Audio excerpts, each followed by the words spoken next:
One take. No lip sync. Let's go. Kei te mahi au I te mahi, kei te mahi tonu au I te mahi, yeah.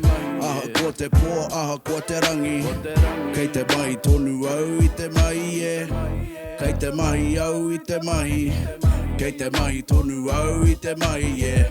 Aha ko te pō, aha ko te rangi, kei te mahi tonu au I te mahi, yeah.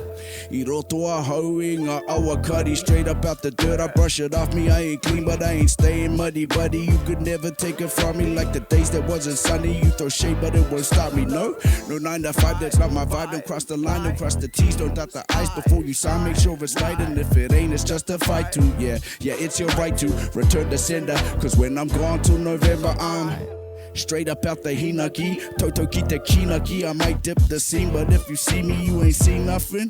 Nah, you ain't seen nada. I flow like the awa, sweet a little kawa, but mahi hard, that's the motto. Waste the dreams of winning lotto, wishing one and shit another. Which will fill up first, and that's the verse full of life lessons learned. Maybe it's the root of evil, but it makes the world turn.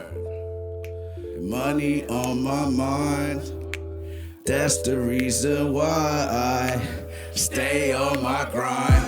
Kei te mahi au I te mahi, kei te mahi tonu au I te mahi, yeah.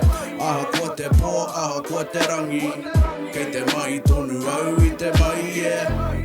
Kei te mahi au I te mahi, kei te mahi tonu au I te mahi, yeah.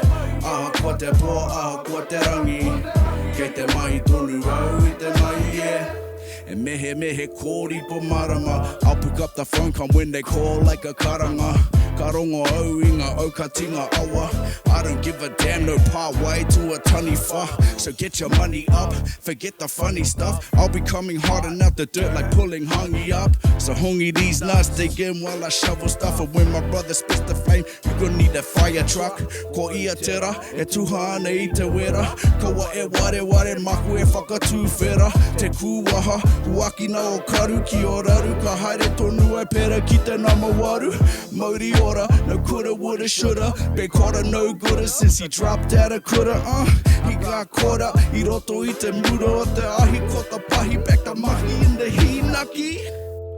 And money on his mind, that's the reason why Toto stays on his grind. Kei te mahi au I te mahi, kei te mahi tonu au I te mahi, yeah. Aha ko te pō, aha ko te rangi, kei te mahi tonu au I te mahi, yeah. Kei te mahi au I te mahi, kei te mahi tonu au I te mahi, yeah.